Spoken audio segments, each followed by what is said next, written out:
नमस्कार दोस्तों। तो क्या नरेंद्र मोदी वाराणसी सीट से हारने जा रहे हैं?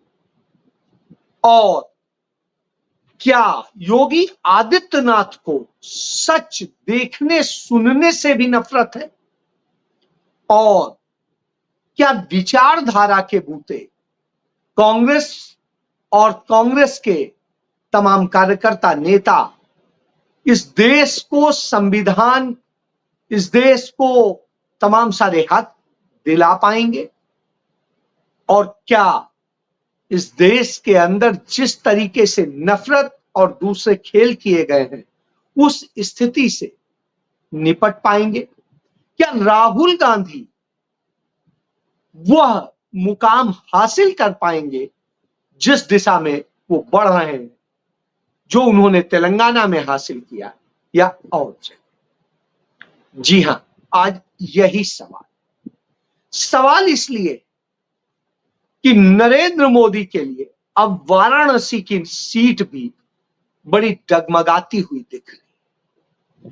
वाराणसी में यानी काशी में जहां वो कभी गए थे, मां गंगा ने मुझे बुलाया है, तो न कोई आया है न कोई ये है, गंगा मां ने बुलाया, तो उन्हें शायद गंगा मां ने बुला लिया है। अब गंगा मां चाहती थी कि नरेंद्र मोदी उस गंगा को निर्मल गंगा करे, जो नमामि गंगे उन्होंने नाम दिया, निश्चित रूप से वह होना चाहिए था। वो चाहते थे कि काशी का विकास इस तरह से हो, सिस्टमैटिक हो, कि उसकी पौराणिकता भी रह जाए और उसके अंदर आधुनिकता और समय की जरूरतें भी पूरी हो जाए। मगर इनमें से कोई चीज नहीं हो सकती। न पौराणिक चीजों को सुरक्षित रखा जा सक रहा है और न आधुनिकता का पुट दिया जा पा रहा है। हालात ये हैं, अपराधीकरण में बनारस नंबर 1 है। बनारस में लगातार तमाम तरह के अपराध हो रहे हैं। बीएचयू जैसी सुरक्षित यूनिवर्सिटी में, उसकी आईआईटी में गैंगरेप हो जा रहे हैं और लूट हो रही है, झूठ बोला जा रहा है। नरेंद्र मोदी ने जो गांव गोद लिए हैं वहां पर भी खेल हो रहा है। वहां पर भी स्थिति यह है कि वहां पर कहा गया शौचालय बनाया जाएगा, उल्टा जो बना हुआ था उसी में पोत के लिख दिया और 100 रुपया और ले गए। शौचालय आज तक नहीं बना। इसके अलावा तमाम तरह की समस्याएं। तो जितनी समस्याएं, फिर बेरोजगारी, महंगाई तो पूरे देश में है, पूरा देश उसे झेल रहा है। तो जिस तरह के हालात हुए उन सब से अब जनता नाराज है और उन पर सवाल पूछने लगी। वो कहने लगी है कि हमारी मां गंगा को तुमने और गंदा कर दिया है। यह वो नहीं कहते, वो आंकड़े कहते हैं जो गंगा के जल का परीक्षण करते, यानी गंगा गंदा जल बना दी गई। काशी कॉरिडोर तो बना, लेकिन काशी कॉरिडोर के कारण बनाने में उसकी पौराणिकता को खत्म कर दिया गया और जितने पुराने 700-800 साल पुराने मंदिर थे उन्हें तोड़ दिया गया। इसके अलावा जहां पर जाम लगता था, गलियों में सुधार करना था और चीजें करनी थी, ट्रैफिक को सुधारना था, पार्किंग को सुधारना था, उनमें कोई काम नहीं। आज हालात ये हैं, जगह जगह यह हालत होती है। तो ना पौराणिकता रही, ना आधुनिकता आई और न सुविधाएं मिली। सिर्फ ढोल बजाए जाते हैं। मोदी जी आए तो गोदी मीडिया का चैनल, यानी आप जानते हैं सबसे बड़ा गोदी मीडिया का चैनल कौन है, आज तक, उसकी एंकर अंजना आजकल हेलीकॉप्टर से घूम रही हैं। आप समझ सकते हैं कितना पैसा दिया होगा। लेकिन वो बड़ी कोशिश करती हैं कि हर जगह मोदी मोदी हो। लेकिन हालत ये होती है, उसी काशी में भारतीय जनता पार्टी और कांग्रेस दोनों के प्रतिनिधि होते हैं और वहां लोग जब सवाल करते हैं तो कहते हैं यह क्यों नहीं हुआ, यह क्यों नहीं किया मोदी ने। जवाब दीजिए अंजना, जवाब दीजिए बीजेपी। हालत यह हो जाती है, उन्हें भागना पड़ता है, अपना माइक हटाना पड़ता है। यह दशा आ गई। तो यह बताता है जो महिलाएं हैं वो सवाल करने लगी हैं कि कहां है हमारी सुरक्षा, कहां हमें क्या मिला, हमें तो सिर्फ ठगा गया धर्म के नाम पर और दूसरे नाम पर मूर्ख बनाकर। आज सबको समझ में आने लगा है कि उन्हें ठगा गया है। तो यह तो हुआ बनारस का हाल। बनारस से आगे बढ़िए। हालत यह है, योगी आदित्यनाथ उत्तर प्रदेश में मुख्यमंत्री हैं, अपराधों की बाढ़ लगी हुई है, जिसे कहते थे अपराध मुक्त उत्तर प्रदेश। जहां नरेंद्र मोदी की दिल्ली है, उसी से साथ लगता हुआ नोएडा है। नोएडा में एक बच्चे का अपहरण किया जाता है, सरेआम किया जाता है। सीसीटीवी कैमरे में सारी फुटेज कैद होती और उसके बाद पुलिस बड़े तामझाम बताती है कि हमने इतनी टीम बना दी, इतना रोज प्रेस कॉन्फ्रेंस, रोज वो, और नतीजा ये कि बच्चे की लाश मिलती है। जब बच्चे की लाश मिलती है, मां फपक के रोती है और लोग इसकी मांग करते हैं कि ये गलत क्यों हुआ, क्या किया आपने। और वो भाजपा का समर्थक है जिसका कि हमारी सरकार में ये क्या हो रहा है, तब धमकी दी जाती है, डराया जाता है, जिसका बच्चा छोटा सा चला गया। सोचिए, जिसका 10 साल का बच्चा चला गया हो, वो मां बिलख रही हो, पिता बिलख रहा हो, और वैसे में उसे धमकी दी जा रही। तो यह उत्तर प्रदेश है। यह उत्तर प्रदेश है कि योगी आदित्यनाथ एक सभा कर रहे होते हैं, बेरोजगार युवा अपनी मांगों को लेकर के बैनर दिखाते हैं, और जब वो बैनर दिखाते हैं अपनी मांग के, तो योगी धमकी देता है मंच से कि ये बैनर नीचे कर लो, नहीं तो जिंदगी भर बेरोजगार रह जाओगे, जिंदगी भर बेरोजगार रह जाओगे। समझ लीजिए, यह तानाशाही आ गई। उधर नरेंद्र मोदी बोलता है, इधर योगी बोलता है, और दोनों इस तरह के भाषा बोलते हैं।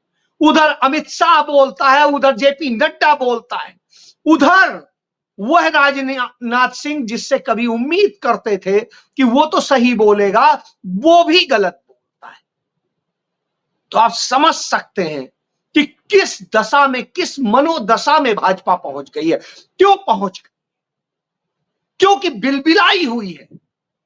जो आकलन सामने आ रहे हैं वो ये बता रहे हैं कि भारतीय जनता पार्टी बुरी तरह हारने जा रही है। हारने नहीं, बुरी तरह हारने जा रही है। और जब बुरी तरह हारने जाती है तो सारे खेल होते हैं। तब ये अदानी अंबानी से जो पैसा मिला है, इलेक्टोरल बॉन्ड से जो पैसा मिला है, भ्रष्टाचार से जो पैसा मिला है और तमाम तरह से मिला है, उस पैसे का इस्तेमाल होता है। खरीदे जा रहे हैं, कहीं विधायक खरीदे जा रहे हैं, कहीं पदाधिकारी खरीदे जा रहे हैं, कहीं प्रत्याशी खरीदे जा रहे हैं, तो कहीं और नेता खरीदे जा रहे हैं। खरीद फरोख्त का खेल चल रहा है। फिर दूसरी तरफ धमकियों का दौर चल रहा है, और वो धमकियां, जिन धमकियों में डराया जाता है कि यदि आप साथ नहीं दोगे तो ये हो जाएगा, आप ये नहीं दोगे तो ये हो जाएगा, तो वह भी खेल चल रहा है। इसके बाद वो सवाल करते हैं, कहीं शहजादे करके, कहीं कुछ और करके। तब आता है कि सवाल आप कर रहे हैं, शहजादे उन्हें कह रहे हैं, बादशाह बन के आप घूम रहे हैं, ऐसो आराम से आप घूम रहे हैं। जिसे आप शहजादा कहते हैं, वो एक टी शर्ट और जीन्स में देश के गर्म से गर्म प्रदेश में, ठंडे से ठंडे प्रदेश में, मध्यम प्रदेश में, सब जगह एक ही वेशभूषा में जा रहा है।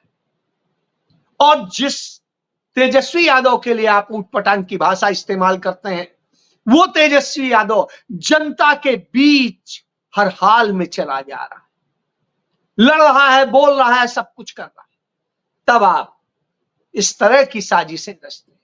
वो तो मुद्दे की बात कर रहा है, वो कह रहा है कि नौकरी की बात करो, वो कह रहा है कि रोजगार की बात करो, कह रहा है किसान की बात करो, कामगार की बात करो, गरीब की बात करो, मिडिल क्लास की बात करो, महिलाओं की बात करो बच्चों की शिक्षा की। आज किस चीज में आप, हालात यह हो गए कि आप एक तरफ बताते हो कि बड़ा भारी जीएसटी वसूल लिया, जीएसटी वसूल लिया तो हमारा खून चूस लिया है आपने, जीएसटी खून चूसा हुआ है, इसलिए बढ़ा है, क्योंकि आपने दूध पर भी जीएसटी लगा दिया, आपने दही पर भी जीएसटी लगा दिया, आपने रोटी पर भी जीएसटी लगा दिया, आपने शिक्षा के सारे सामान पर जीएसटी लगा दिया, कॉपी किताब पर जीएसटी लगा दिया। आपने यह हालत की है कि न बच्चे पढ़ सकें, न कुपोषण से मुक्त हो सकें, न आगे बढ़ सके, तब लोग परेशान। लोग कहते हैं कि इतने महंगे डीजल से हम कैसे करेंगे सिंचाई, कैसे आगे बढ़े, तब यह बात आती है, यह बात आती है तब आपके पास कुछ नहीं रह जाता है, फिर से स्वांग रचने की तैयारी हो जाती है। एक पुलवामा हुआ था, आपको याद होगा, पिछले चुनाव के ही बीच में हुआ था। क्या आप भी वही करने के इरादे में? तो कल पुंछ में एक हमला होता है, जो कहते हैं कि हमारा 56 इंची बोल रहा है, वो राजनाथ सिंह जो बार बार आज बोल रहा है, झूठ बोल रहा है, निरा झूठ बोल रहा है, कभी पाकिस्तान, कभी कुछ, कभी कुछ। पाकिस्तान से तुम डरते होगे, इस देश का कोई भी दमदार व्यक्ति नहीं डरता है, जिसके जिगर है, राष्ट्रभक्त है, वो नहीं डरता है। मुस्लिम से तुम डरते होगे क्योंकि तुमने उनके साथ गुनाह किया है। इस देश का कोई सही व्यक्ति नहीं डरता है, तब घबराते हैं।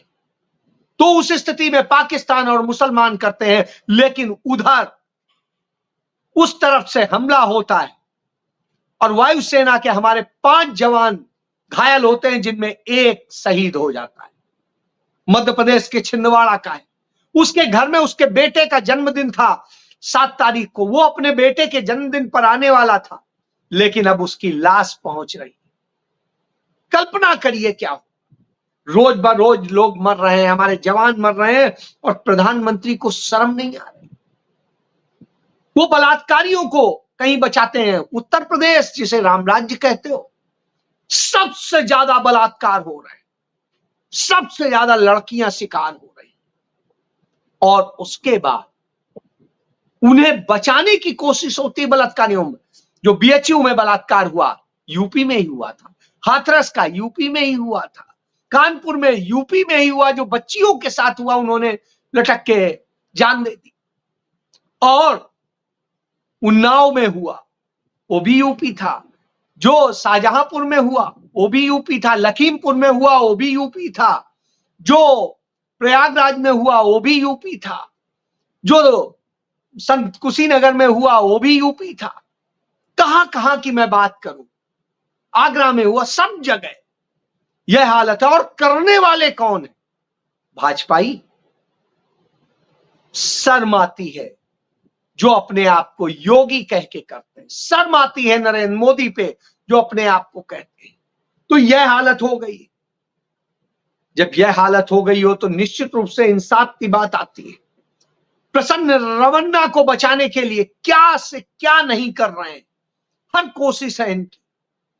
क्यों नहीं जर्मनी से हमारा प्रत्यार्पण समझौता है, तुरंत लेके आइए।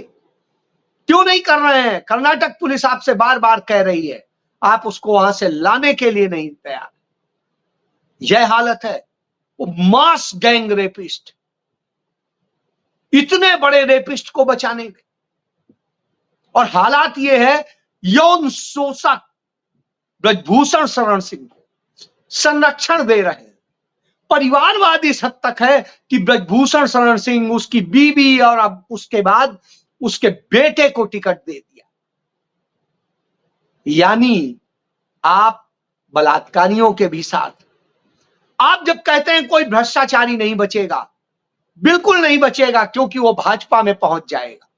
हर भ्रष्टाचारी भाजपा में आ जाएगा और भाजपा उसको अपने कोहिनूर हीरे की तरह रखेगी। तो यह है आपका चरित्र। तब राहुल गांधी खड़े होते हैं, राहुल गांधी बात करते हैं उन बच्चों की जिनके साथ आपने अन्याय किया है, उन 1.5 लाख बच्चों की जो सेना में क्वालिफाई हो गए थे और नौकरी में ज्वाइनिंग होनी थी, ज्वाइनिंग नहीं दिलाई गई, बेरोजगार घूम रहे हैं, तमाम की उम्र निकल गई है। राहुल गांधी कहते हैं हम सरकार में आते ही आपको कैसे कंपनसेट करें, इसके लिए कोशिश करें। एक बच्चा रोने लगा, का इस कारण से हमारी शादी भी नहीं हो रही, तो राहुल गांधी ने कहा नहीं होगी और आपकी शादी में मैं आऊंगा। बड़ी बात है। ये कॉन्फिडेंस कब आता है? जब सरकार बन रही होती है, क्योंकि उसको तभी कंपनसेट किया जाएगा जब राहुल गांधी आएंगे, कांग्रेस आएगी, इंडिया गठबंधन आएगा, और जब ये आएगा तभी उन्हें इंसाफ मिलेगा। तो यह बड़ी चीज है। यह बड़ी चीज है कि बिहार में इंडिया गठबंधन की जब सरकार थी तो उसने 5 लाख लोगों को पक्की नौकरी दे दी, पेपर नहीं लीक हुआ। उत्तर प्रदेश में कोई परीक्षा बाकी नहीं है जिसमें पेपर लीक ना हुआ, और जहां जहां भारतीय जनता पार्टी है वहां भर्तियों में धांधली का। मध्य प्रदेश में व्यापकम घोटाला किसी से छिपा है क्या? कितने लोगों को मार दिया गया, क्या छिपा है क्या? हरियाणा में पेपर लीक घोटाले, राजस्थान में जो है, गुजरात में, जहां जहां इनकी सरकारें हैं यही हो रहा है, लगातार हो रहा है। तब राहुल गांधी कहते हैं, मल्लिकार्जुन खड़गे कहते हैं और सिद्धारमैया कहते हैं, एक ही गाड़ी से जा रहे थे। राहुल गांधी बड़े प्यार से तीनों का वीडियो बना रहे थे और पूछ रहे थे कि किसके साथ है, तो तीनों ने एक चीज कही कि सबसे महत्वपूर्ण है विचारधारा। विचारधारा होनी चाहिए, क्योंकि विचारधारा होती है तो वो जनता के साथ होती है, और कांग्रेस उस विचारधारा की लड़ाई लड़ रही है। सिर्फ सत्ता की लड़ाई नहीं है, विचारधारा की लड़ाई। जिनको सत्ता की लड़ाई है वो तो चाहे कांग्रेसी हो, चाहे सपाई हो, चाहे बसपाई हो, चाहे कोई हो, वो जाकर के भाजपा में शरण ले गए। और जो असली कांग्रेसी, क्योंकि कांग्रेस समर्पण का नाम, तो वो किसी भी स्थिति में कांग्रेस में होता है और कांग्रेस को जिताता है, उसके लिए काम करता है, तो वह हो। इसी बात से तो नरेंद्र मोदी को डर लगता है, इस विचारधारा से डर लगता है, क्योंकि इस विचारधारा ने ही 1885 में जो नींव रखी थी, उसी नींव से ये खत्म। 55 साल राज्य किया कांग्रेस ने, सिर्फ दिया है इस देश के लोगों को, लिया कुछ नहीं है। लेकिन मोदी और भाजपा की और गैर कांग्रेसी सरकारों ने सिर्फ लिया है, दिया कुछ नहीं। सिर्फ लेना आता है, लूटना आता है। तो आप समझ लीजिए, किसान की आय 2 गुना कही, खर्चा 4 गुना हो गया। साहब आप बैठ जाइए, यह सच है। महिलाओं से सुरक्षा की बात कही, बेटी बचाओ बेटी पढ़ाओ, पढ़ाई भी महंगी हो गई और बेटी की इज्जत भी लुट गई। यह नरेंद्र मोदी है। यह नरेंद्र मोदी है कि कहेंगे हम काला धन लाएंगे, उल्टा काला धन बना करके आगे बढ़ा दिया। तमाम अदानी अंबानी जैसों को रईसी में ढकेल दिया। सोचिए, 70 करोड़ लोगों के बराबर की संपत्ति सिर्फ 22 लोगों को सौंप, यह नरेंद्र मोदी ने बनाया। पंडित नेहरू ने, कांग्रेस ने क्या बनाया था? इस देश के अंदर चंद पढ़े हुए लोग थे, जो 18% थे, जो सिर्फ लिख भी पाते थे। और जब कांग्रेस ने सत्ता छोड़ी तो 74% लोग लिखना पढ़ना सब कुछ जानते थे और उच्च शिक्षित। यह दशा, तो यह अंतर है। कांग्रेस ने हर चीज बना के दी। इन्होंने हर चीज बेचने का काम किया, लूटने का काम किया और बर्बाद करने का काम। यह है अंतर। तो इसे समझना होगा। और अब जनता समझने लगी है तो इन्हें डर लगने लगा है कि आप बैनर नीचे कर लो, नहीं तो बेरोजगार रह जाओगे जिंदगी भर। वही नरेंद्र मोदी धमकाते हैं, अरे ये करोगे तो पाकिस्तान आ जाएगा, मुस्लिम आ जाएंगे, शरीयत लागू हो जाएगी। 55 साल सरकार चलाई तब तो नहीं लागू हुआ, तब तो किसी का मंगलसूत्र नहीं छिना, तब तो किसी का खेत नहीं छिना, तब तो किसी का और चीजें नहीं छीनी। ये तो आप ही करते हैं, साथ छीनने का काम आपका है। महिलाओं से पूछ लीजिए, जमा करके रखे थे नोटबंदी में, सब निकल गए। यह सच है। तो यह विचारधारा की सचमुच लड़ाई है। फैसला आपको करना है कि आपको किसके साथ खड़ा। जय।